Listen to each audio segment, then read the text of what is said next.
Podcast City Network.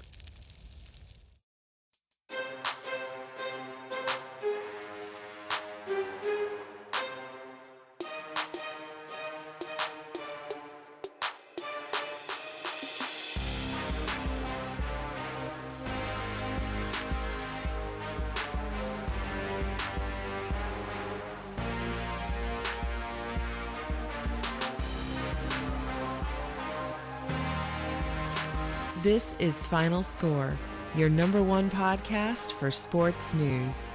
Here are your hosts, Chris and Craig.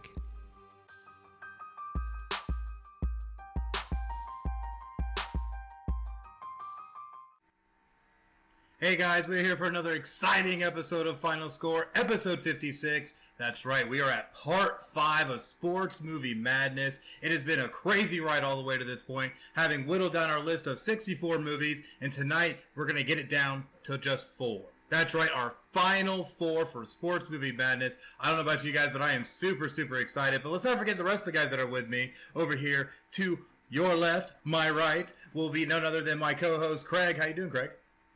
I'm doing great, man. We had a little struggle early today with the attempt at Twitch streaming, but it's still been a great weekend. I'm looking forward to hearing the Final Four, and it's gonna be fun. I'm excited. Yeah, it's definitely gonna be great stuff, man. I can't wait. And of course, we can't forget the one person who actually brought this idea to us, and man, I tell you, we all took it and ran. And that's none other than George DeMoy of the Couch Dads podcast. How you doing, George? Doing good, boys. I'm doing good, man. I'm excited to get into the Final Four. I've got my lucky puck here, ready to go. I've got my own goat. This is our own goat right here. Jaromir Jagr is my goat, and I'm stoked, man. This has been one hell of a ride, and I can't wait. Can't wait to see who our audience voted for. Oh yeah, and it's definitely pretty surprising. We'll see how it turns out, but we have one more person we have to bring on, and that is none other than Kevin Wathen of the Rugby Review. How you doing, bud? What's up, boys? So we got the special guest with us tonight. We got Marley. I'll say, it looked like you had a goat in your lap. This is the goat, not a goat, the goat. We're not talking about Tom Brady in Florida. We're talking about the best goat in the state of Florida. Showed up knocking on my doorstep. He was lost. Wasn't the right house, but we took him in, found him a home. Very nice. Can't go wrong with that, I tell you what. But you know what? He's going to be the new mascot for the Jacksonville Axemen going forward. No more dogs, no more cats, goats. Yeah, mess with a goat. For sure. Tell you what, killing me with a goat, man. That's awesome. Wish I had me go. I'm going to give me a nice pot-bellied pig one day, though. Just wait. I'm going to bring it right here on the show. It's probably going to wreck everything, but I tell you what, it'll be fun and exciting. But anyways, though, got a lot of great stuff planned for tonight. And to make sure that you follow us, that you know all things Final Score, you have to follow us on social media. To do that, you have to go onto Facebook, Twitter, YouTube, Twitch, or Instagram at PCN Final Score. Give us a like, give us a follow, give us a share, send some invites, just schmooze with the peoples. Come on and check out everything we got going on, because Final Score is where it's at for sports podcasting. And you can also check us out on all of our myriad of content platforms, including Google Podcasts, Spotify, YouTube, TuneIn, Podbean, iHeartRadio, Stitcher, and of course, Apple Podcasts. Go on to any of those platforms and make sure to give us a follow. All you have to do is search keyword Final Score, one word, and you'll be able to find us there. And none of it really would be possible either without Podcast City Network. You can find them all over social media and at their website at podcastcity.net. Go over there, check out everything they have to offer, and all the other great shows that we have on the network. A lot of great stuff. But I tell you what, we're going to get to the rest of it later because I don't have enough breath, and I'm pretty sure Craig just froze. So we're going to go ahead and we're going to jump into the Rugby Review. What do you got for us tonight, Kevin? Another week, another flurry of news coming at us at all fronts, especially in the NRL. Going off of what we were talking about last episode about them restarting May 28th, and a lot of people have drawn out and criticized that return, saying it's too early. They need to go with the doctor's protocols on this. They need to basically continue the stay-at-home orders and go forth with that. They don't need to be restarting so early. But I'm with the players on this one. If the players want to sign off on this and go forward and restart May 28th and start earning that paycheck again, and bring the essential workers some entertainment, something to watch, some type of hope, some type of momentum, I'm all for that. New Zealand players from the New Zealand Warriors team that's based there in the NRL, they're heading to Tamsworth this afternoon. They boarded a flight. A lot of mixed emotions as they boarded that flight this afternoon as they headed to New South Wales in Australia from New Zealand. A lot of them, I was watching videos this afternoon, a lot of them donning masks as they say goodbye to family members, to wives, to kids, as they head to Australia to continue training. When they get to New South Wales, they're going to be put on a 14-day isolation period where they can train amongst a team, but they have to stay isolated from everyone else for a 14-day period before that May 28th kickoff. So hopefully things will get back to normal and people will start to see that things have to go back to the way they were. We can't stay at these stay-at-home orders forever with this, and sports is going to get back to sports. Things are going to get back to normal. People got to agree to that and adjust to that, and obviously it's got to be a slow adjustment. We got to take all the experts' advice in, but let's get back to playing ball. And the guys are for it, the players are for it. They boarded a plane, they said goodbye to their family members. They're in Australia right now, starting their 14-day training period. So these are all positive signs we see in the NRL moving forward. Tamsworth, for our listeners who don't know where that's located, that's in New South Wales. It's also known as like the country music capital of Australia. So it's something similar to Nashville that we have here in the States. And a lot of other teams are experiencing this turmoil. It's not just the New Zealand Warriors because they're having to travel from a different country to continue their competition. Melbourne has also run into some problems. They actually applied to go forth and start training, and they were denied their request from the Victorian government there, there in Victoria. So they had to relocate their entire training grounds to Albury or Mowawa, which is in New South Wales, and I probably butchered the pronunciation of those two cities. I wasn't going to say anything, but... Hopefully the Aussie fans don't send you some mail, man. I know, right? They're probably they're pretty wicked, just saying. Yeah. But the two sides are split up. Like I talked about in the State of Origin series, you have Queensland and New South Wales. New South Wales is giving the green light right now for these teams to train and get back to training and do their 14 days and then commence with the kickoff being May 28th. The rest of these teams in Queensland, they're having to relocate, like the Melbourne Storm, up to New South Wales to continue training. That's like if you told the New England Patriots, hey, you can't train in New England anymore. You got to relocate to New York City to commence your training, or you got to relocate down to Miami. So they're having to pick up an entire professional organization, move their training, move their players, and it's a 3-hour drive roughly to where they're relocating to. So it's not too bad, but it's still an inconvenience to put these players and fans and everything else and all this admin and having to relocate over 3 hours. I mean, to me, it's not that big of a deal, but obviously Queensland and Victoria see it differently, so we got to abide by the government's orders on that one. And the last team I'm going to talk about in the NRL that's experiencing some turmoil right now and how to adjust during this period is the Canberra Raiders. And the CEO, Don Furner, actually brought up some good points that he was talking about. And it goes into the insight of biosecurity measures. And I don't know if you guys have looked into this, but I've been reading and listening to a lot of podcasts this week and reading a bunch of articles. And I noticed that they're taking measures as to far as who's being tested and who's not being tested during these COVID measures. And this is going to be brought up big time in the sports world. Are we going to go to a system like a chip in our arm that says you've been tested, you're cleared, you're good to go? Because there is some reports coming out in places of the world like China, even here in the United States, where somebody has been infected by COVID-19 and then they get the disease again. So it's their second time having it. And there's a few reports coming out of that, and that scary thought as to what liberties and freedoms are we going to give up to help screen sports fans as they come into a venue, help screen athletes as they compete in a close-knit collision sport like football, even basketball. I mean, you're in close quarters. You're not 6 feet apart when you're in the paint trying to dunk on somebody or offer a layup. These players are going to have to be tested, and how do you test them?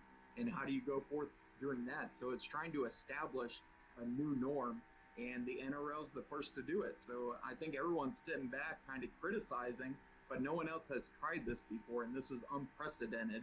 So let's give them some grace on the news they're trying to make, and let's support them, and let's go forth on that. But other than that, on the domestic home front, I got to speak with a phenomenal friend, player. He's a Marine veteran. His name is David Olch. He played with Tampa for years, and I played on the same side with him in all-star matches. I've also played against him when we played against Tampa. We played against the Renegades this past season. Mm-hmm. He decided he's, I believe, stationed right in that Lakeland area. So he brought forth the idea, hey, why don't we start up a program here? And he had the right people. And it's awesome to have the right people in your court, because when you go to network, it makes things so much easier. And I sat down in the first interview, the first question I asked him, he's like, oh, I had this guy in England I was friends with. I had this guy in Australia that I was friends with. And it kind of all fell together. And there's a point I bring up in the end of the interview. I want you guys to pay, to our listeners and to you guys, I want you guys to pay close attention to what I'm talking about in the end of the interview. The Renegades will be a team that we're going to see have success in the USARL. It may not be this past season. If you look at their score lines, it may not be this next season when we commence and have a regular format with a full season. But these years to come, they've done everything right. They have good product. They have a good field. They have good sponsorships that follow them in Lakeland. Lakeland's a small-knit community. For those of you guys haven't been to Florida or driven through Lakeland, you would miss it. Going from Orlando to Tampa, you miss it. It's such a small team. The reason I know Lakeland very much so, since I moved down here at 10 years of age, the Lakeland Flying Tigers play there. And that is the spring training grounds for the best team in the Major League Baseball. That's right. Let's not get carried away on that. Yeah, repping that spring training. Red George, not last year. Oh, okay. I'm talking, yeah. We're talking past, like we do at most Detroit sports. We're talking tense. Yep, that's right. I have so many Michigan, Detroit fans. Before I was born. Hey, you can't say anything. You have a minor league team out attending your Miami Marlins down there in Miami in the jungle. I say nothing. I've already turned in my Miami Marlins card when they, built that horrible stadium with that sculpture of the gaudiest sculpture ever. The flamingos dancing and the dolphin or whatever the hell it was. Somebody should just shoot it. Like I just saw it. Don't hold back. Flying over, and I was like, somebody get their rifle and shoot that thing. They shouldn't have like the reggaeton horn going off as they're doing like the. I converted myself when I got married to Boston faithful Red Sox. Yeah. I'm a big Boston Red Sox fan, so that's where I went. Go Bo Sox. Was that before or after they won the championship, after that 81-year drought? It was before. Okay. Yes. Okay. I accept it. It was before. Yeah. You're not like the typical New Englander fans that just jump on the bandwagon when the time's right. Mm-hmm. I went through at least three bad years, and then they won it. At least 3 bad years. I know that pain. I was there too. I know it. But man, killing me with that. But we do have that interview here with David Alt, so we're definitely going to play that right now. Enjoy. All right, I'd like to welcome on the show tonight is episode 56, the Lakeland Renegades edition. We have the owner, player, coach, manager, marketer, everything. David Olch, welcome to the show tonight. Oh, appreciate it. Oh yeah, I only play one role on there. All those other ones are all those other people that do all the work behind the curtain. Starting to delegate some roles out. Yeah. Yeah. So, what brought you into rugby? How'd you come into this, becoming an owner of a rugby league team in the USARL?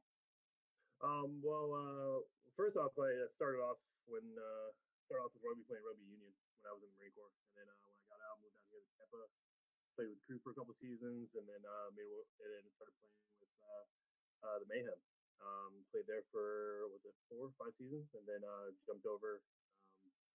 Bert Stevens, who jumped on the team with the Mayhem with me the last season there. He said, "Hey, I have an owner that can come in, Ted Kuntz of Red Team Sports," and he jumped in and said, "Hey, let's form a team in Lakeland." Figured there's a lot of talent here in Lakeland with a lot of football prevalent around here. We can grab those guys and the newly formed rugby union team that's formed out here with the Lakeland Lancers too. Guys can jump codes and play back and forth and everything. So it's been pretty good so far. And it kind of fills the void that was left by the Central Florida Warriors, who used to be a part of the USARL, doesn't it? Oh yeah, definitely. Yeah, because when they left, luckily the Southwest Florida Copperheads jumped in the competition the year after the Warriors left, and so but you see you're starting a good core down here in Florida, 4 teams down here just in the state of Florida itself, and we're looking to build our team up, and then hopefully influence other cities around the state to go ahead and build up programs too, so it'll be easy for travel and have more competition, more playing time, better athletes to get. So. Did you have many Warrior players jump over? Yeah, we had a couple. Didn't last the full season. A couple of them got hurt. But I mean, we tried to get a couple of them. One of them was Bart Longchamp. He came over to Tampa for one season.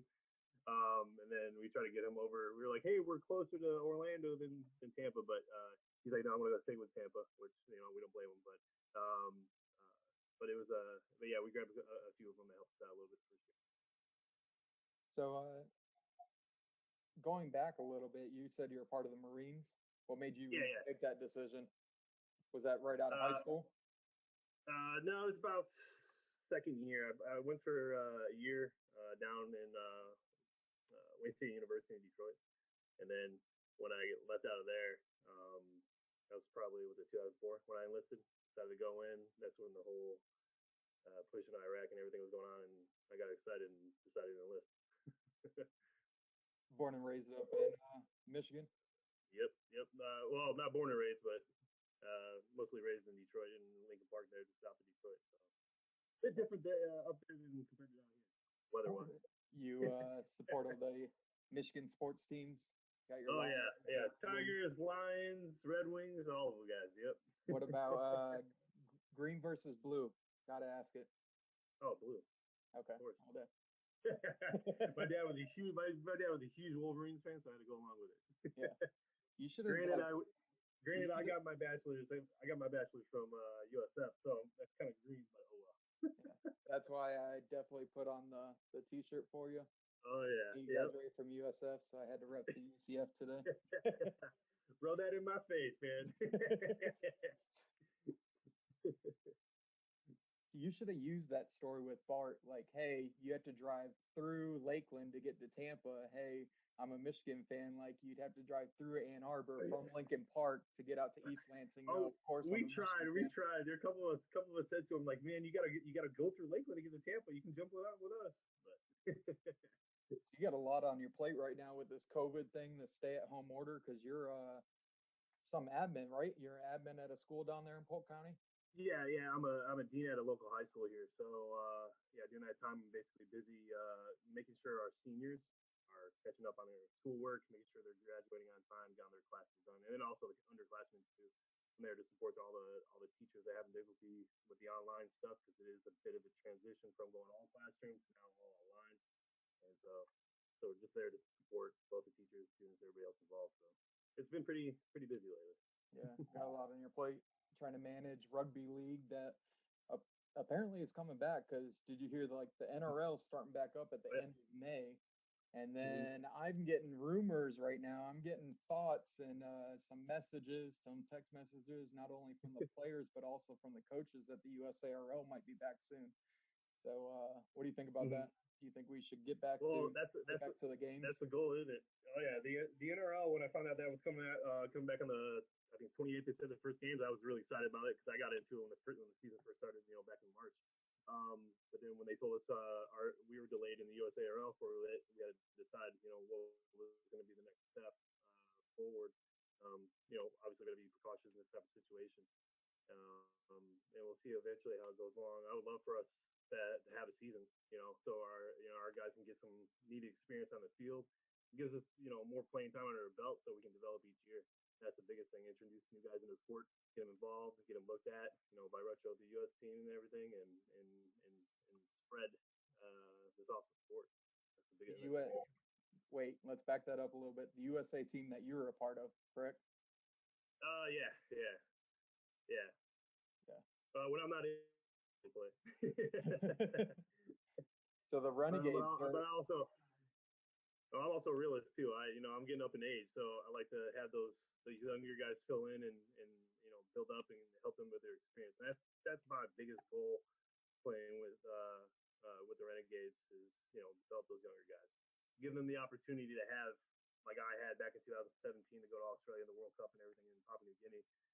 Give them that opportunity, teach them some of the things they need to know and what they need to train on in order to get better, so they can have that opportunity in 2025 and everything else, and have the opportunity to wear the red, white, and blue. How was that participating Oh, the in the 2017 World Cup? Experience of a lifetime too, because it just came out of nowhere.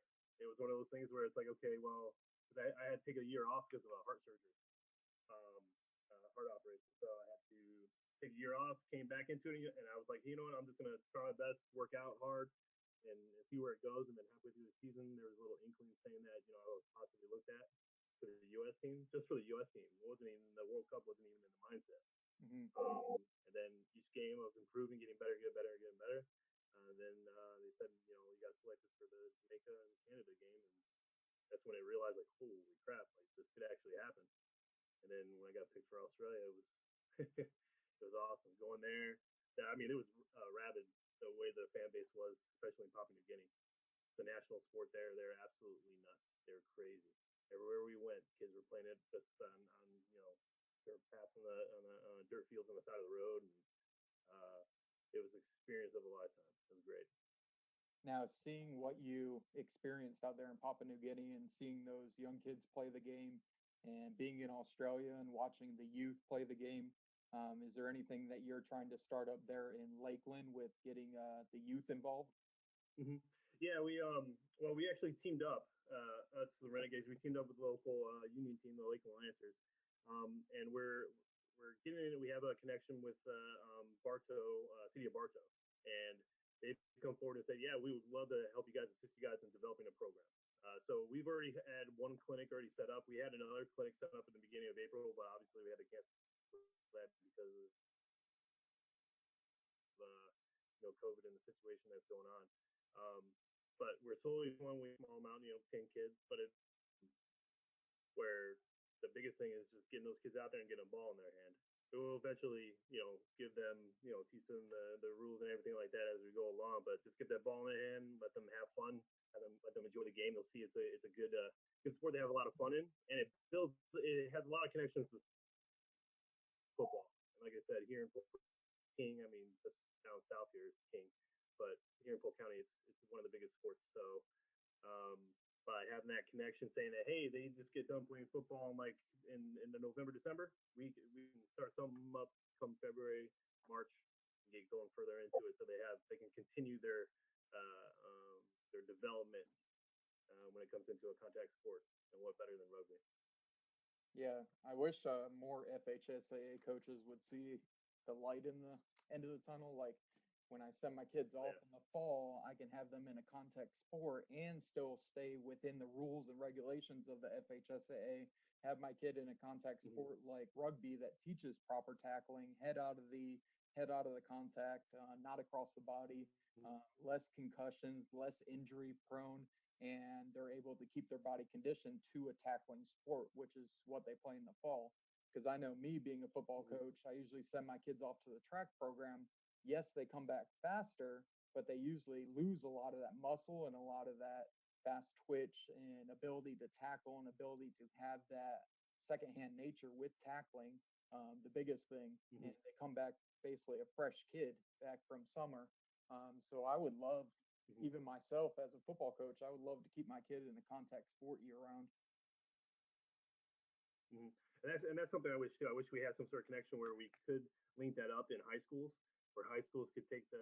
I know private schools right now, those private institutions and stuff like that, they go ahead and develop. Some of them are able to develop their rugby programs, and then you have your under 19 teams and stuff like that. But I would love for public high schools to get more involved in, because realistically, that's where you have a lot of your athletes. You have a lot of high quality football players that, in the off season, all they're doing is sitting around, or they might be just lifting weights, or they won't have spring games until later on, like April, May. So you have that 3-4 month window where kids can develop, and like you said, working on tackling and those type of things, tackling techniques, just to run a play, even just get in better shape. I mean, both of you and I both know that in rugby league you got to be fit.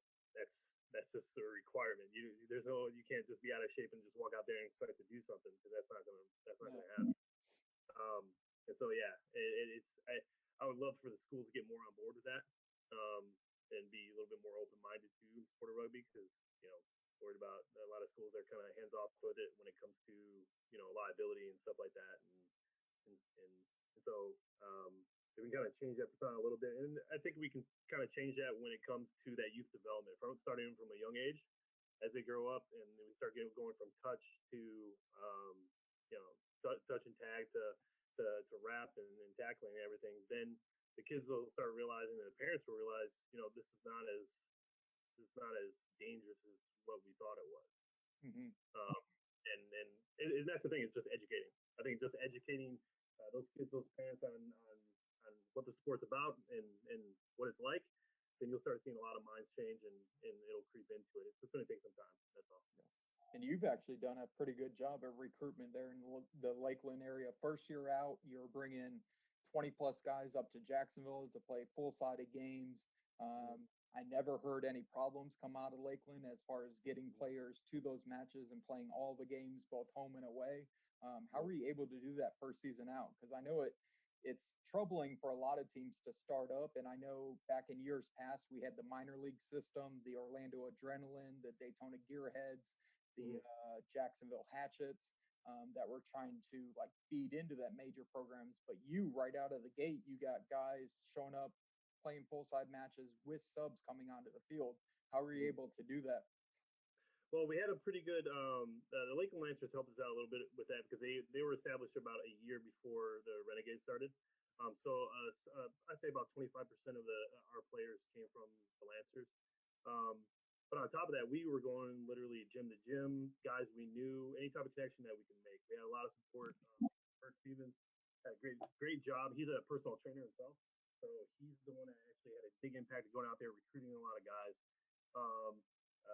Ted Kuntz, the owner, he helped us out a lot as far as getting out there, as far as recruitment, and trying to create that atmosphere that this is the highest level of rugby league in the United States.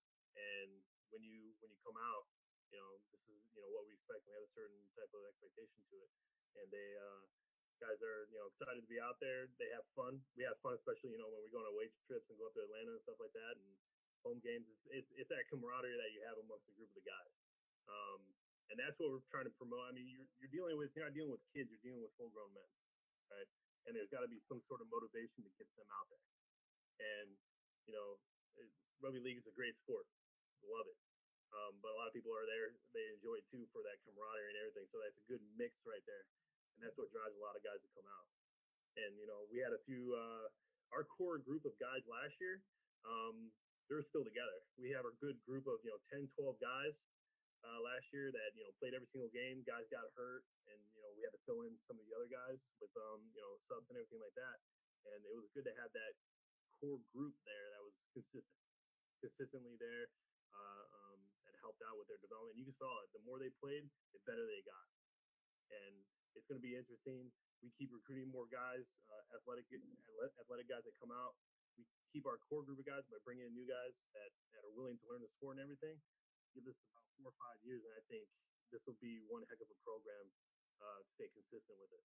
So If it continues with the trend, because I know myself as a player, I think you guys came up to us first and we yeah, played against Lakeland. And the second time seeing some of these guys, um, their skill, their knowledge was just out of the gates. I mean, it was so far past that first game. You would have thought from start the season to end of the season that some of these guys have been playing for 3 years now. It just seemed like that much time has passed because that much knowledge had been gained by some of these young players. And I think me and you even talked after one of the games is like, how are these guys adapting to the game? They're grasping it so well, and I think you were telling me most of these guys are ex-football players that come out here and they can grasp the great game very well because the two games are so similar. yeah, they're very similar, and that's like I said, a lot of those guys are prior football players, so they they have that constantly go go go type of mentality when it comes to football. Obviously, we just got to slow that down, ingrain them more into that rugby league format, right? Of what we've been working with all the time. But we also have a lot of assistance with Mike Brogan, our coach Mike Brogan, their coach. He integrated a lot of St. Helens practice type of strategies and everything that he brought in, and that helped out tremendously. A lot of resources, and so we've announced earlier this year that we had that link up with St. Helens, and that link up is through him as far as that coaching pathway, as far as introducing us into those new coaching strategies that were brought in that helps us develop. And we have guys too. Like I said, a lot of it has to do with the athletes. Athletes. A lot of our guys are eager to learn about the sport. Guys that go home and watch the game and learn about it, or they rewatch a video. That's why it's so big to have the games, recorded so that we can see them on YouTube, so guys can look at it and be like, "Oh, okay, this is how it's set up." And guys ask questions and everything like that. So we definitely saw. I mean, we started off the season pretty well. We lost to Tampa the first game only by I think it was like maybe 12 points, and that was a lot closer than we originally thought, just because it was our very first game in existence. Mm-hmm. And then we beat Atlanta the next game, and then we went up to you guys and we got killed. But the expectation was to go out there, we got to gain experience. Every game was about gaining that playing time, and then those guys were learning every single game as the season went along, and they became more and more confident. You could see that too. So, And I think the biggest, sorry, I didn't mean to cut you off, but I think the biggest recruitment tool you have with these football players, if they play collegiately, you're like, did you make it to the top level? No, you didn't make it to NFL or one of these arena leagues. Let me get you into a sport that can get you onto the USA platform where you can travel to places like you've been, Papua New Guinea and Australia. And you just told me you were playing, but only a couple years, and you got picked up by the USA team. And just telling them from your story, I bet that's an awesome recruitment tool you got in your back pocket. Like, you can make the USA ranks. It's not going to take very long. You can make it there as long as you commit yourself to being the best player, putting the right things in your body, working out, training. Because like you said, that's 80 minutes. You got to go full out, and you got to show those coaches you can go full out for 80 minutes. And then there's, like I said, there's guys that have the talent.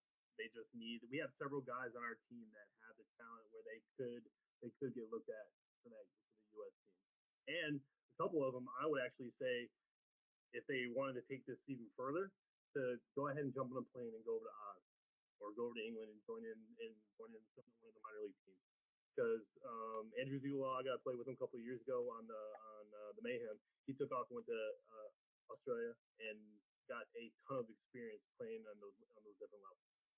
And there's a couple guys on our team right now that I think personally could make it out there and gain a ton of experience. And then they try to see how far up they go, and then when they decide to come back and play with us and big butt. But but that's the biggest goal, is trying to get those guys that maybe played at a college level in football, or guys that were high level in high school and they're not playing anymore. It's like, hey, this is a good opportunity for you. You were good in that sport. This sport is very similar to that. All we got to do is teach you, transition you, and boom, there's possibilities.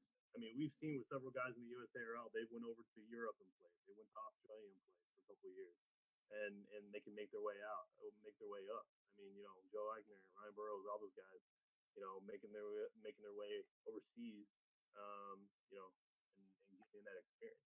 And it's something that we definitely dive into. Like guys know, it just depends on how serious they want to take it. Mm. Being able to just put yourself on the other side of the world and play a game that you love, play a game period at that age and at that level is exciting. So I know the Axeman in past years has brought over a lot of international players. You being a previous player at Tampa, you saw that firsthand when he came up to Jacksonville to play us. Are you looking at any international players coming in for this shortened season, or maybe you're targeting some players to come over for 2021? Well, that's more of a question for Vert, but from what I was talking about when I was talking to him before, we were looking at a couple imports to bring in.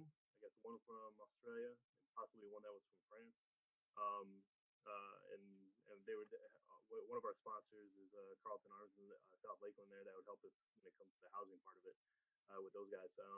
But yeah, we were trying this year to bring in those imports because we've in the past, like I said, with Tampa, our spine of our group, Hooker have mostly always been imports because they're most experienced. They've had the most experience, and that's something that we kind of lacked last year, where you got me playing half, I'm not a half, but me playing half for Hooker. But having those guys there, they help keep the flow of the game going, right? Because they know our guys learn off them. We read off them because they're quick with it, and that brings us up a level too. And it's good to have those imports. I love having imports because, like I said, they know the game, and you learn from them very, very quickly. You read the game differently when you have them around because they read it, and then you can read off them and go off it and go from there. So it's good to have those guys here and integrate with our guys just to up the level, which is always good, always good. And you got that connection now with England, Mike Brogan being from England, if I'm not mistaken. And then that partnership you have with St. Helens. You want to give us kind of like a brief rundown of what that partnership entails or how that came about? Yeah, well, I actually all went through Mike last year when he came out and he was interested in coaching the Renegades and helped us get through the season. We learned a lot more from him because he's had a lot of experience with the youth over in dealing with St. Helens over in England. So he's got a lot of experience dealing with the youth in those programs. So him bringing it over here, bringing a different coaching style and the different strategies that I was never introduced to. I've been introduced more of an Australian type of style, I guess if you want to say it, or different types. So it was kind of refreshing to see something different brought into camp. But with this one, he brought got St. Helens involved in where this has become basically a coaching pathway where it introduces us to the structure of what St. Helens uses for training from the youth all the way up to the professional level. So it gives us a lot of resources basically to kind of model off of how they do it, what we can use here. And you're one of few teams that does it here in USARL South, because I know Atlanta is teamed up with the Leeds Rhinos. Yeah. I don't think Tampa has a affiliate yet. They used to be the Rochdale Hornets. Now I'm not sure if that's still going, but they were with the Rochdale Hornets if I remember right.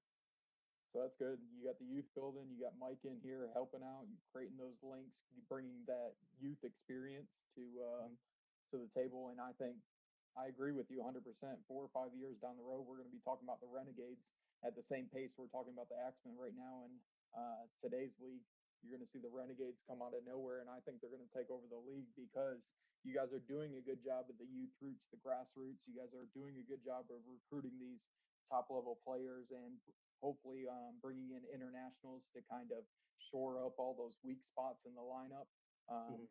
So I think you guys are onto the right thing down there. And just before we leave, I know we've been doing the sports movie madness here on the show. I got to ask you, Rucho's was kind of weak. We got to Billy. He gave us a little bit better choices for all-time favorite sports movie. But what is yours, David? All-time favorite sports movie. It's not a rugby movie, but favorite sports movie, I would have to say Miracle on Ice. That's by far my favorite sports movie. It motivated the heck out of me. I wouldn't even expect less because you're a Wings fan. So. Oh yeah. It had to be a hockey movie. It had to be a hockey movie. I showed my wife Slapshot for the first time like 2 nights ago. God. Yeah, she loved it. She loved it. Absolutely loved it. I was like, I don't know. It's kind of like, I don't know. Well, you should show her Goon. Oh, that's coming next. Yep. That's a good one. Got to follow it up. Yep. We'll Yeah. just do like a hockey movie madness next. Exactly. There you all go. the best hockey movies. Hockey's my second grade sport, so I'm all about hockey. I appreciate you being on the show. Is there any sponsors or fans out there in Lakeland want to find you guys? Yeah. Well, we have a bunch of new ones coming up that we're going to be announcing later on. But Red Team Sports, obviously, Ted Kuntz is the owner, so Red Team Sports is our huge sponsor that actually helped us get this going. So they're our biggest ones. Polk Sports Marketing helps us out as far as finding a field. At the high school there, and helps us out with promoting that. Let's see, GNC, a local GNC here in Lakeland, recently got Federal Bar as their social location, which is right downtown Lakeland, which is awesome. And the owner there actually is a St. Helens fan, so he's from England, so he jumped right on board with that. And obviously, I said before, Carlton Arms out of Lakeland helping us with the housing for the imports when we get those imports. So those are some of the biggest ones. All right. Well, I appreciate you being on the show tonight. Hope to see you soon on the field. Hopefully we can. Oh, definitely. Yep. Be ready for a hit up. Sounds good. Have a good night. You too, man.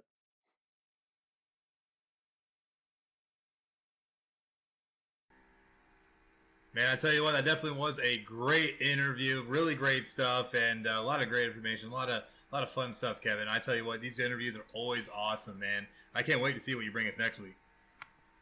I appreciate it. Next week, we're actually going to jump on 75 there in Tampa for all of you guys that know the familiar drive, and we're going to head north all the way up to Atlanta. We're going to talk to a gentleman by the name of Nick Newland, who has run everything rugby league out of Atlanta. Mm-hmm. And this dude has played Rugby League World Cup on the same level as Ulch and been the captain of the USA Hawks team for several years now. Always a good leader. I've played beside him in many key games and been shoulder to shoulder with this dude. And I couldn't meet a better competitor. Mm-hmm. I always like good competitors. I don't like somebody to come up to me and be all friendly and soft. I like to put it, and my teammates kind of get aggravated with me because I'm the type of player that during practice, we're talking about practice now.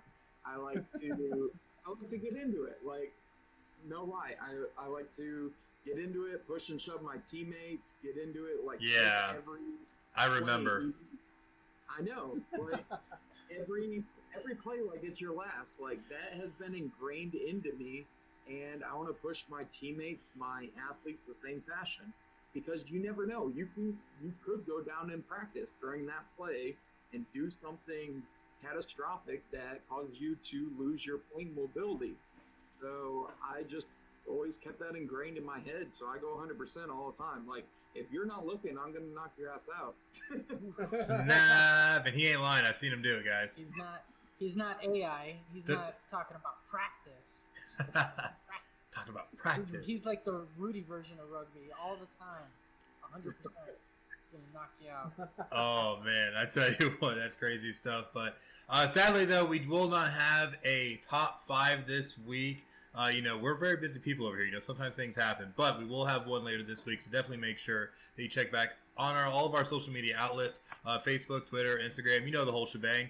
At PCN Final Score. Definitely make sure to give us a like and follow. That way you can see that, as well as it being posted on our beautiful new YouTube page. Go on to YouTube and search PCN Final Score. You can follow us there and give us a nice subscription and check out all the great content we have there.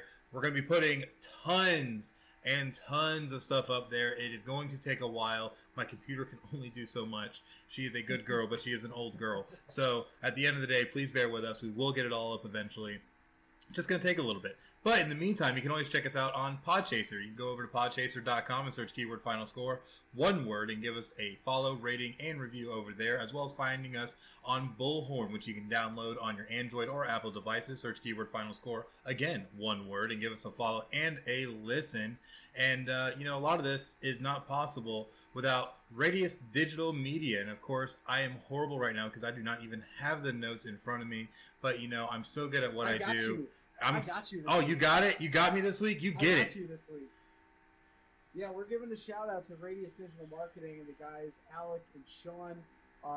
They have been really, really helpful in helping us build our brand and expanding our audience on social networking. They specialize in ad management, lead generation, brand awareness, and social media marketing. If you're looking to take your business to the next level, contact Alec at Alekanuzis at radiusdm.com, ALEKANUZIS at radius.com for more information. Most def.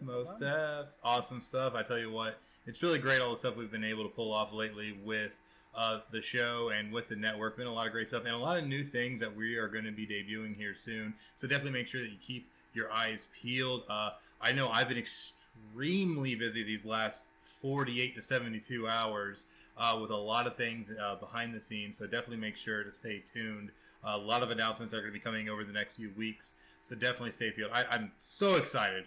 I don't know how I haven't told anybody yet, except, for like the other 5 people in my house and, a couple others outside of that. And, well, it is what it is. But you know what we need to get to? We need to get to sports movie madness because we are through our Elite Eight. We already have the results and we're going to announce our Final Four. And there's been so much insanity with this. As you see on your screen right now, you can see each of our remaining regions as we get to the finals of each region with Remember the Titans and the Waterboy going head-to-head in Region 1, Rocky and the Sandlot in Region 2, White Men Can't Jump and Space Jam in Region 3, and Mighty Ducks and Happy Gilmore in Region 4. I tell you what, this was pretty surprising. We actually had a really good turnout for this one.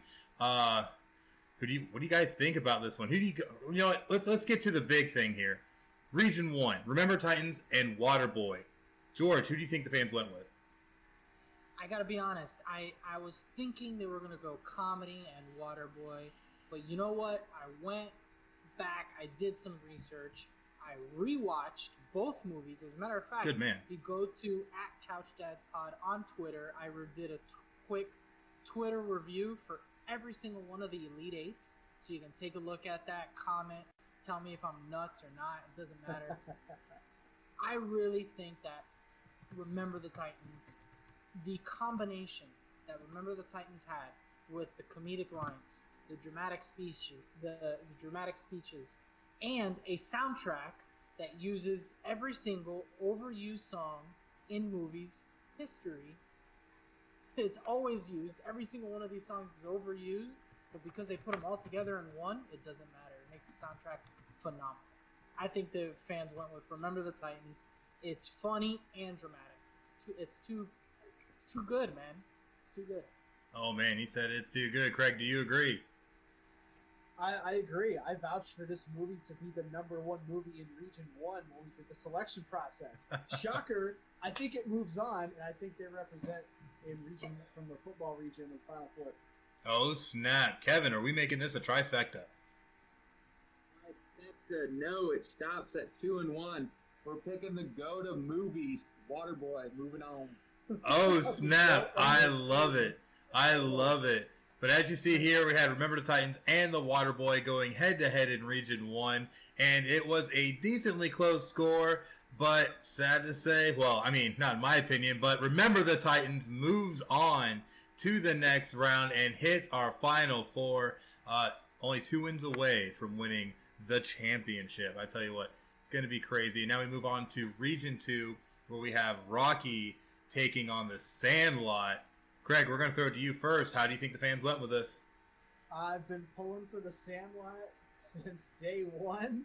I was pulling for this to be higher than a 7 seed in the selection process. And I love all the upsets they have, but I think Rocky's just Rocky. I mean, Sandlot's a great cult classic for our age group, but we're talking about Rocky here. Yeah, we are talking about Rocky here. I tell you what. George, do you agree?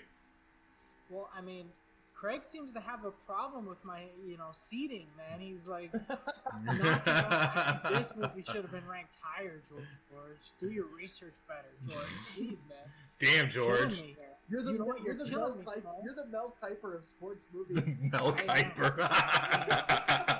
I am that knowledgeable and that annoying. I will take that. But you know what, man? We said it. Rocky is Rocky. Okay? Yep. And before Benny the Jet Rodriguez even put on PF Flyers, you know who had PF Flyers on and running those steps? Sylvester Stallone and Rocky. Snap. All right? I mean, we're talking about one of the best classic movies of all time. The Rocky struggle was just as real as Stallone's struggle, and you felt it in the camera work. A music montage and film editing that we make fun of today, but when it was first made, that was revolutionary in that sense. When it was first done like that. Mm-hmm. So, I mean, it's Rocky all the way, but Sandlot deserves to be here. It does. It beat out a few surprises, but you know what, man? It's still a classic. You go back to the Sandlot, and I bet you boys have the shirt. Don't lie to me, because I know I have it. But you all have the shirt of "You're Killing Me, Smalls." Killing me. Maybe. So, Kevin, you agree? I say Rocky. Oh, killing me. Kevin, you agree? Do I agree? Sandlot should be here. I agree with that. It should definitely be here. Rocky should be moving forward because these dudes, these actors, these boxers in these movies, and I call them boxers, not actors in these movies, because they're enduring the same type of punishment that an actual boxer would endure. Sylvester Stallone is actually getting cuts on his face and getting popped, and he's enduring these injuries to succeed. And that's the reason I support actors like him. I support Stallone. I support actors like Tom Cruise because they're willing to put in the time and the extra effort just to make sure the movie is authentic. And Rocky is authentic. You can sit a boxer down and say, hey, look at this movie. Does it add up? Does all the points hit off? And they're going to say yes. Like, this is a good representation of what we do day in and day out. And this is what we look like after a fight. Like, there was that MMA movie that came out a couple years ago, the Never Back Down MMA movie, and it was so unrealistic to me. You're talking about MMA fighters in a tournament that are same day fighting and fighting the next day. That doesn't happen. Your face is gonna look like shredded cheese at the end of that. Like day or the day after. Like, come on. So Rocky all the way on that. That's a funny reference, man. I may or may have not been an extra on Never Back Down when I was in Orlando. I'm not gonna say if I was or if I wasn't. Are you just throwing things out there at this point, or? No, that's legit. Now you gotta make me rewatch the movie. Yeah, we're gonna look for you now.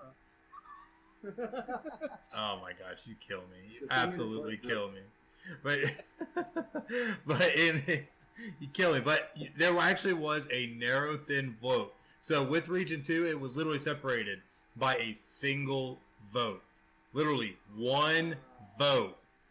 That's how close this was. But Rocky will move on to the Final Four to face Remember the Titans, which is going to be a mammoth matchup for next week. What are you guys' thoughts? Kevin, you first. Like I said before, Rocky all the way. Against Remember the Titans, though? Mm-hmm. I don't know. I can't go against Denzel on that one. I got to go with Denzel in his performance on that, and I'll still go back to that same episode of that scene of him going up to Gettysburg and speaking to his athletes, because that resonated with me as a football coach. Oh, yeah. I think it would resonate with a lot of people. They grew up during that time period. They know what it was like. They know how to face adversity, and those who haven't faced adversity, they definitely have these past few months. So they know the message in the story. You don't have to play football to get the message in the story. And it's not just about one issue; it's about multiple issues. So I think Remember the Titans moves on. Oh man, that's huge. George, do you agree with that for this Final Four matchup? based on how our audience has voted, I am going to agree with that. I'm going to roll with Kevin on that, and it comes to accessibility at this point. We're talking about the Final Four right now, boys, and you know what? We're going to go back and rewatch these. Remember the Titans is easily accessible on Disney Plus. All right, the Rocky movies are not so much. They're not as accessible. I have them because I have them on DVD. If you guys know what DVDs are. You guys know what DVDs are? Okay. The kids that are watching, yeah. Yeah, just in case. DVDs is this disc, right? Oh my god, you're killing me. So it's not the rectangular plastic that you push into. Yeah, exactly. You don't need a rewind machine to like push in rewind. No, it's not. You don't have to do that. You get in trouble from the video stores if you return it on rewind. Yeah, exactly. Just go to Blockbuster and you can find what you want. Yeah, go the red box that's right outside of the 7-Eleven around your street. Go there, they'll have Rocky. The most you can do right now is go on YouTube and watch the music montages of all of them, which is a great way to watch all the Rocky movies if you want. But I really think our audience is going to resonate a little bit more with Remember the Titans. And not so much with Rocky. I feel like it's going to be very close, and I think Remember the Titans might move on. Oh man, that definitely would be crazy. Craig, your thoughts? I think it's going to be a super close vote, but it'll probably be separated maybe by 4 or 5 votes. But I'm going with Remember the Titans. I think they'll pull out this matchup and make the championship. I mean, all the reasons that these guys already mentioned, no need to kind of dive into it any further. But I think it's be a very tight race. But I think Remember the Titans. Yeah, I have to agree. Remember the Titans is such a titan, even though the Rocky series is so good in so many different ways. But man, Remember the Titans. I know, especially Kevin can attest because we were friends around this time. Watching that movie back when we played high school football and just how much of an impact I know it had on me. Just absolutely amazing what it did. Really great movie, but I think it'll definitely move on to the championship round. But as we look at Region 3, we have White Men Can't Jump taking on Space Jam, a battle of basketball movies, and in my opinion, kind of on different ends of the spectrum.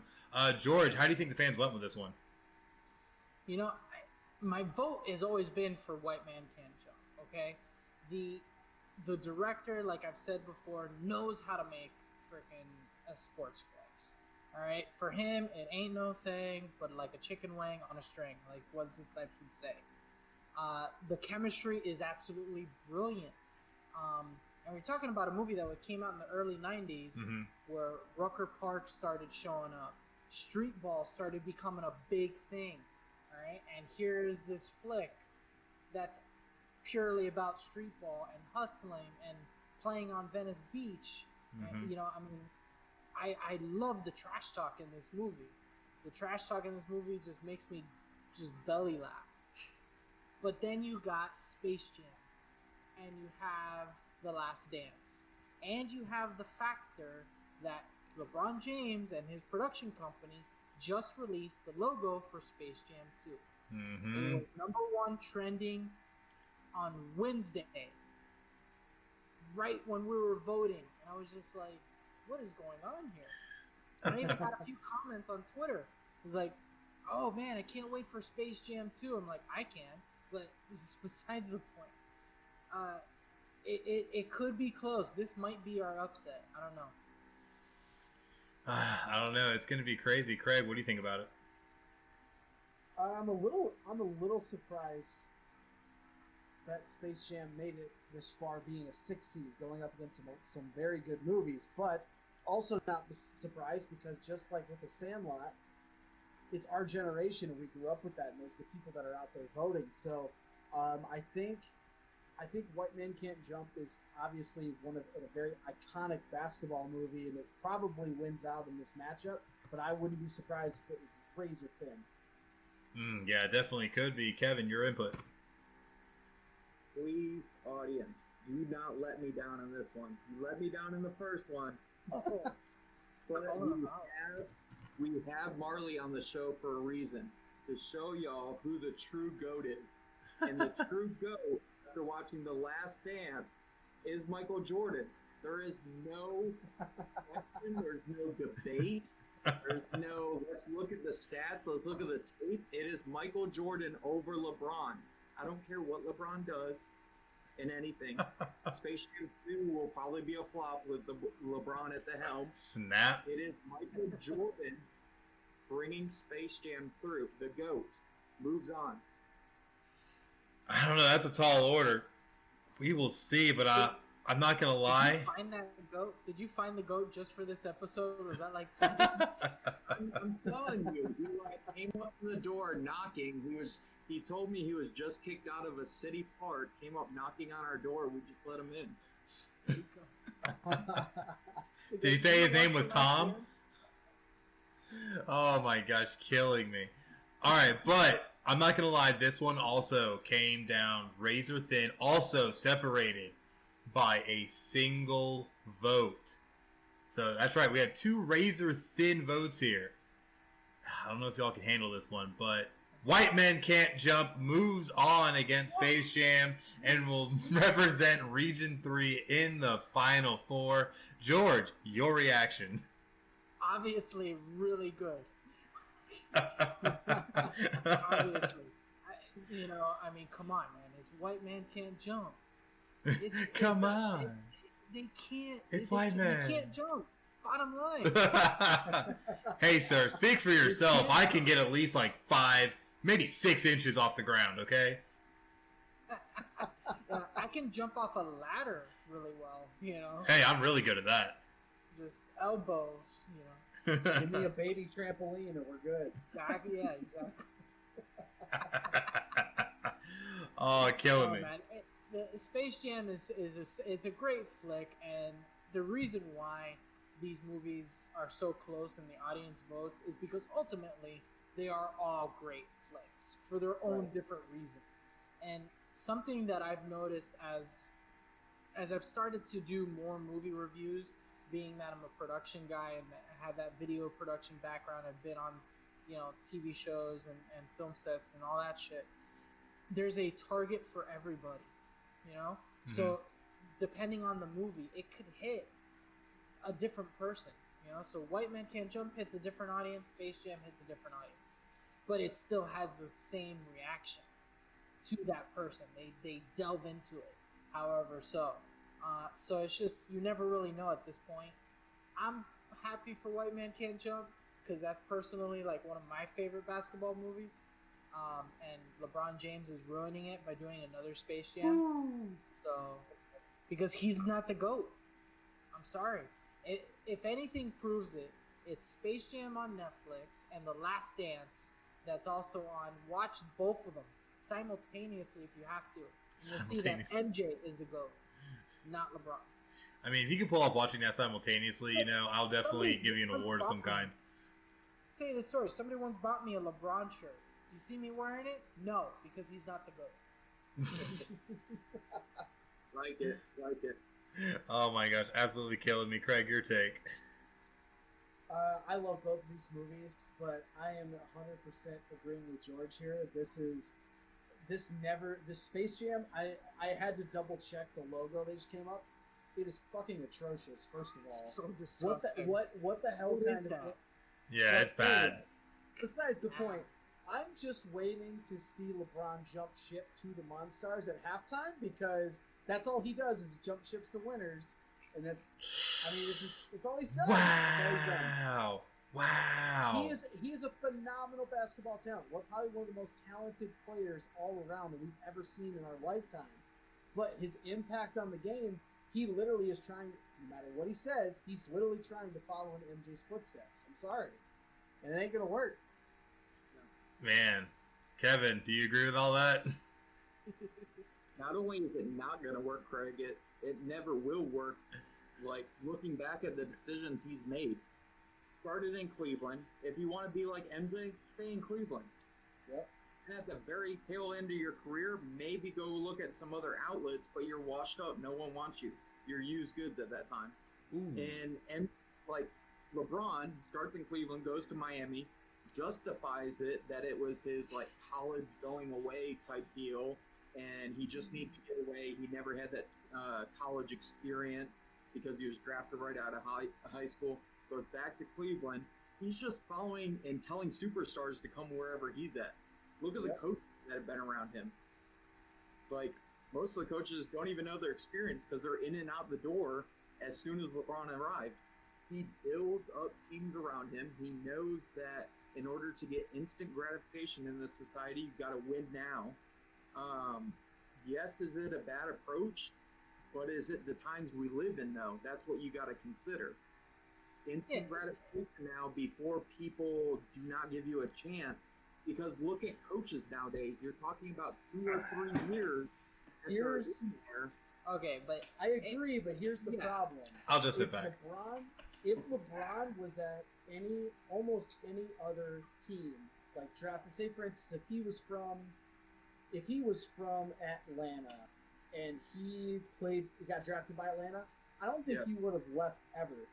Cleveland's problem is the fact that I hate to say this because he's from Detroit. Dan Gilbert owns the team, and he was holding LeBron hostage by not going out and getting guys that he needed to win championships. So I'm not putting it all on LeBron. He got Kevin Love. Put it all on him. And bottom line, he came to Wade County, boys. He came to a winning franchise that Dwayne Wade was the ambassador for. He had already won a title. Who would not want to come play for Pat Riley? Just say who would not? It's not Pat Riley. It's not Pat Riley. Pat Riley's great, but it's Dwayne Wade. He knew Dwayne Wade. He came up with the champion. He had to come up with the champion with a mentality that LeBron does not have. I'm sorry, LeBron does not have. Hey, let's not forget Chris Bosh and all this, okay? Who put the coach on the floor? Who went and got the players needed other than Dwayne? Dwayne Wade was already there. Udonis Haslem was there. Everybody else they had to go get and bring in. It was ESPN. Why they had an hour-long show called The Decision when it only took 2 minutes to announce it. I still to this day hate the thing he did. I hate him for that. Dumbest. Tell me this, Craig, though. You have Jordan who plays for Chicago because you're saying he couldn't get what he needed in Cleveland. You got the same dude in the 80s who goes to Chicago, one of the worst franchises they're about ready to fold. He has a dude from Central Arkansas and a dude that they didn't even want in the NBA because he showed up to his own arena with a shotgun in his passenger seat. And gets traded to San Antonio, gets traded to Chicago. He's used goods at that time. Yeah, he's a good defender. But you're talking a dude from Central Arkansas and a dude that had, like, possible weapons charges brought up on him. So first of all, allegedly. First of all, if Scottie Pippen, if Scottie Pippen I love came this. up through the system the way kids do now, he would never have gone to Central Arkansas. He was 6'4" as a freshman. He went to 6'9" as a sophomore. This dude grew and there was no recruiting back then. There was no, not the way it is. There's no scouting. No. Scottie Pippen is one of the top 50 players of all time. Dennis Rodman is the greatest rebounder of all time. And the weirdest basketball player of all time. That Bulls dynasty was put together by a little bit of luck and by a good GM. Yes. He looks like the villain in the documentary, but it doesn't matter. He's the best villain of all time because he's that villain like Denzel Washington in Training Day, where you like him and hate him at the same time. Oh, y'all killed me. Ain't got nothing on Jerry. And he produced. All right, well, we still got one more region. Y'all killing me. We got one more region. Hey, this is what happens when you start talking MJ versus LeBron. I know. I had a feeling this was going to happen. I'm not going to lie. I was kind of prepared. And they're throwing a tribute to this guy right here tonight on The Last Dance. Good man. Yes. Beautiful. Yes, absolute goat. Huh. It's a good thing Space Jam got knocked out because this would have happened again next week. It would have. It would have. But to Region 4, though, we have the Mighty Ducks taking on Happy Gilmore. And I think this one might have ended a little bit more surprising, at least for me. Kevin, we're going to start with you. How do you think the fans went with this one? Adam Sandler. They went Adam Sandler. They went with the hockey player that occasionally plays golf. 9 at 9. Let's look forward to Happy Gilmore on this. Fantastic movie, fantastic actor. I'm happy that he brings his friends along with him, along to share the ride with him along the way. Always been a fan of Adam Sandler, not of late, but love all of his old greats. So I hope they went Adam Sandler on this one, but I've been striking out on the other ones. Oh my God, killed me. Craig, your thoughts? Two great movies. Happy Gilmore, a very hilarious movie, and again another big time comedy in our generation. But we're talking about the Mighty Ducks. We're talking about the Flying V. We're talking about knuckle puck time. I think the Mighty Ducks takes them down, moves on to the Final Four. I honestly think it'll be Mighty Ducks versus, remember, the Titans in the championship. Oof. But that's just me. Man, that's a 50-50 split. George, deciding vote over here. What do you think? I mean, come on. You know where I'm going. Right? You know where he's going. Right there already, okay? It's right there, all right? It is Mighty Ducks all the way. Don't get me wrong. Happy Gilmore, hysterical movie. Watched it over the weekend. Threw up a great review on it. And the reason why I even like Happy Gilmore in this bracket more than The Waterboy is because Happy Gilmore's character from Adam Sandler, he had to do more. Waterboy, he didn't have to do much. He just had to act like an idiot, and his supporting cast is what carried the movie. Oh, Here, snap. he's hot-tempered. He's got great insults. He carries this movie.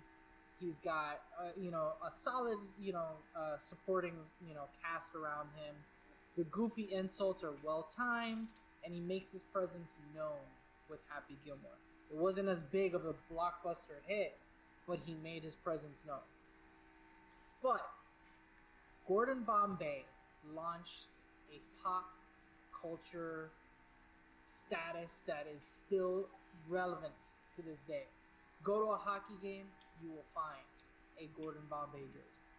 You will find something Mighty Ducks. You will find something with the Mighty Ducks, okay? You will find a knuckle puck. Not to mention, the movie came out right around when Wayne Gretzky was traded from the Edmonton Oilers to LA. It made hockey prevalent in LA, in Hollywood. It created a whole phenomenon, so I gotta go with the Mighty Ducks. So much that Disney had to sue for this logo. Alright? They had to sue for this damn logo. Well, if you're ready for this one, with 66% of the vote, that's right, that's a 2-to-1 odds. The Mighty Ducks move on to the Final Four. And I tell you what, it's going to be crazy when they take on White Men Can't Jump next week. So we'll definitely see how it goes. Your guys' reactions, Craig, we'll start with you. 3 1 seeds make it to the Final Four, and who's the one seed that didn't make it? Hold on, let me just peel this back. Virginia. Hold on, let me. Oh, sorry. PC. Okay. Yeah, keep it PG over there. And Rudy goes down in the first round, which is already a huge shocker. But 3 number 1 seeds make it to the Final Four, and remember the Titans probably should have been a 1 seed too. But I rest my case. Still hammering me about that. Still going on about that, man. Yep. So go ahead, George. With that, your response. Obviously. I'm really stoked about this. This looks really cool. This is a great Final Four. It also is a great Final Four for our audience. It brings in a little bit of a new generation to some of these sports movies with a touch of old school. You got the Mighty Ducks, you got movies that we grew up with, and then you got movies that we still go back to. So I'm curious to see how this Final Four teams up. I don't know how it's going to go down. I do see a Mighty Ducks versus Remember the Titans finale. Disney versus Disney. I mean, because they own everything else. So why not? Oh my gosh. Unfortunately for Adam Sandler, I mean, I think we need to send him a thank you basket to go 0 for 2 in this tournament, not make the Final Four. This is probably a bigger loss than that movie Jack and Jill. You got a bad bird? I don't know. Spanglish was pretty bad too. Oh, I'm about to say, yeah. No, Spanglish was good. I like that one. Oh my God, killing me, Kevin. Your Of course, thoughts? I'm the only one that likes Spanglish because I'm from Miami. I know what Spanglish is. killing me, Kevin. Your thoughts? It is the last time I listened to you, right, Marley? Last time. Maybe only I think we came away with one prediction right out of the lot. So, yeah. Hey, 25%. That'll put you almost in borderline Hall of Fame in baseball. There you go. I'm like the Blake Bortles predictions for movie. Ooh. Ouch. Ouch. Now he's a backup. Oh, man. I don't know. It's going to be crazy. This is a great Final Four. Next week, we're going to have Remember the Titans taking on Rocky. White Man Can't Jump taking on the Mighty Ducks. It's going to be absolutely insane. And if all of our fans and listeners out there want to go vote, all you have to do is go to podcastcity.net. The polls are open right now because I am ahead of the game. So definitely go there, click on the Sports Movie Madness logo, and cast your votes for the Final Four to see who will represent in the championship game, which we will announce next week on episode 57 of Final Score. And I tell you what, it's going to be a doozy. I expect all three of you to come with a bunch of flurry for these movies. So definitely should be exciting. Definitely checking out the GOAT there. Gosh. You should have named that goat Brady. Yes. You can't name him Brady. No, name it Montana. The way this tournament's going, you name him Bombay. Bombay. Alright? Absolutely crazy. But definitely make sure you check us out next week. It's going to be great. The polls will be open until May 7th. That is this Thursday until 11:59 p.m. Once midnight strikes and we're at May 8th, you no longer can vote. So definitely make sure to get them in as quickly as possible. Again, the polls are open now at podcastcity.net. I tell you what, I'm excited. I think it's going to be very exciting. I think we're going to get a lot of votes. What do you guys think? Oh, for Yeah, sure. I'm expecting a high turnout. Absolutely. Yeah, it's going to be good It's stuff. going to be a lot of fun. I hope to bring some fun along with it with the Final Four. So on the Twitter page, I'll be dishing out some Final Four trivia, some fun little facts about each one of these movies. So definitely take a look, and you guys chime in and see if you can get the right answer on them. As I pose some trivia questions about the Mighty Ducks, about Rocky, about White Man Can't Jump, and Remember the Titans. So it'll be a lot of fun. Awesome stuff. I can't wait. It's going to be great. Going to be great. So definitely make sure to check us out next week. So anybody have any parting words? Go ahead. Throw them out there. George, we'll start with you. Fine. Craig, you first. Go ahead. Just a fundraiser update here. We're at $340 of our $1,000 goal to help raise money for those affected by COVID-19.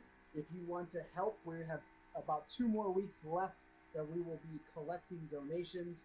You can donate on Venmo to Campbell2787, CAMPBELL 2787. And we're going to try to hit that $1,000 goal so we can help some people out.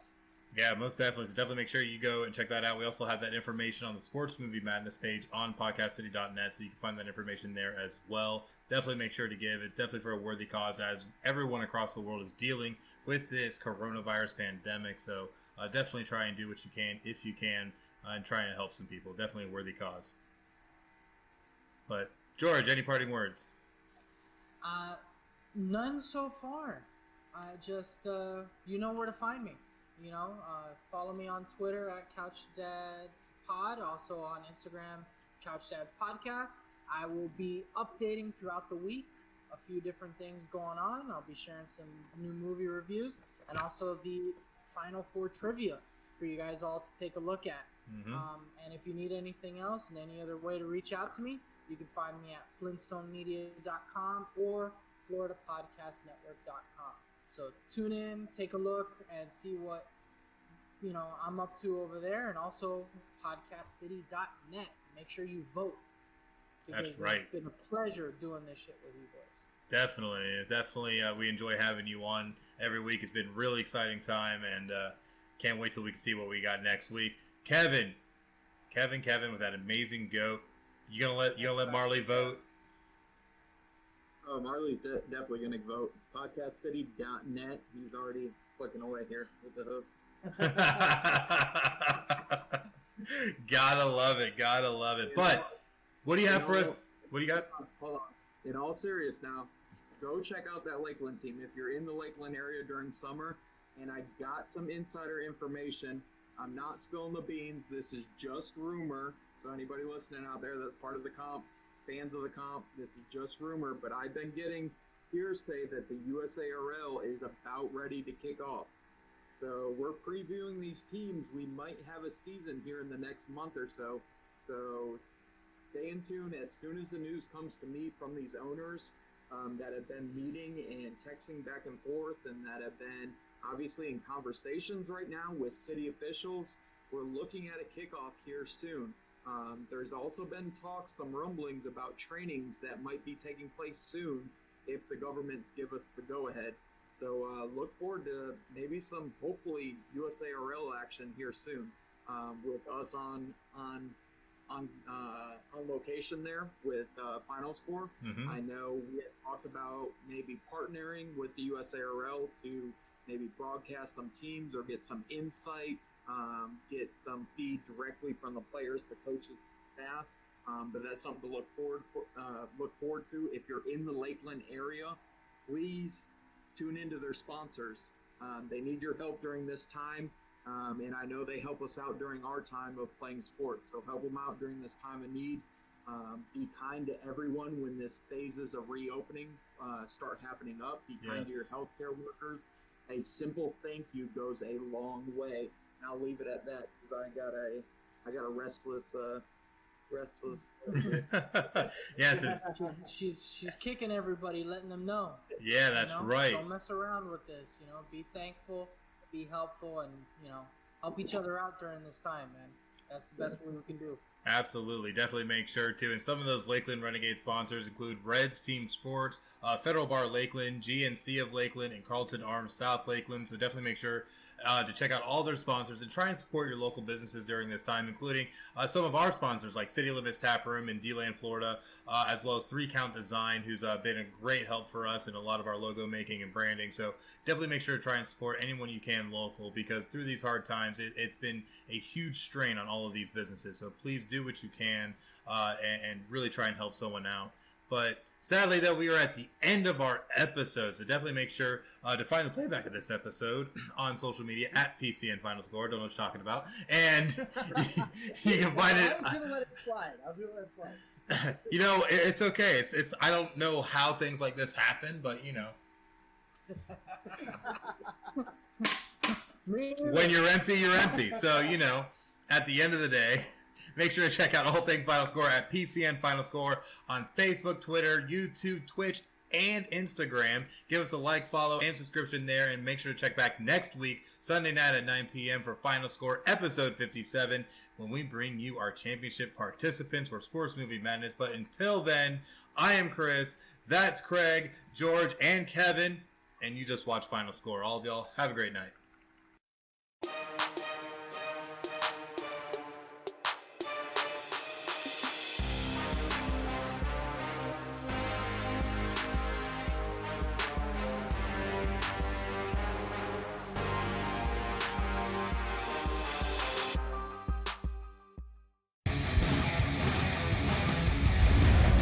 Podcast City Network.